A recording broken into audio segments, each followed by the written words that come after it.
Moving air is called wind. जो air move करती है बेटा उसको क्या बोलते हैं? विंड। जैसे जब हवा चलती है ना, हवा चल रही होती है तो वो क्या होती है? Wind. We can feel the wind when it blows around us.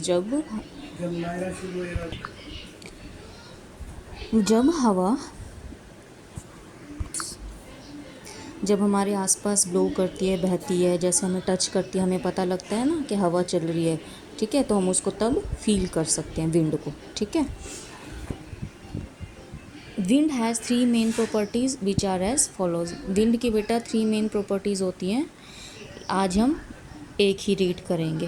Wind has direction. Wind की अपनी डायरेक्शन होती है। Wind always moves in one direction at a particular time.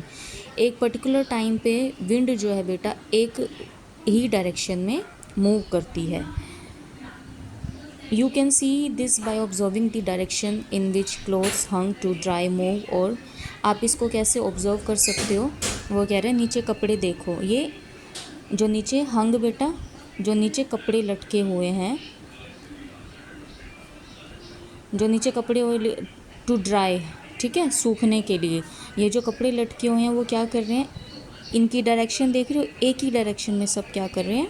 जा रहे हैं ना, एक ही डायरेक्शन में सब। तो हवा जो है इस डायरेक्शन में मूव कर रही है, तो एक टाइम पे हवा जो है एक ही डायरेक्शन में मूव करती है। ये कभी लेफ़्ट कभी राइट नहीं जाएंगे, ऐसे आगे पीछे नहीं होंगे, तो ये एक ही डायरेक्शन में मूव कर रहे हैं, ठीक है। और smoke from a chimney moves. और जब एक चिमनी में से स्मोक निकलता है तो वो स्मोक किस डायरेक्शन में जा रहा है? वो एक ही डायरेक्शन में जाएगा। तो आप उससे भी विंड की डायरेक्शन देख सकते हो कि एक पर्टिकुलर टाइम पे विंड जो है एक ही डायरेक्शन में मूव करती है।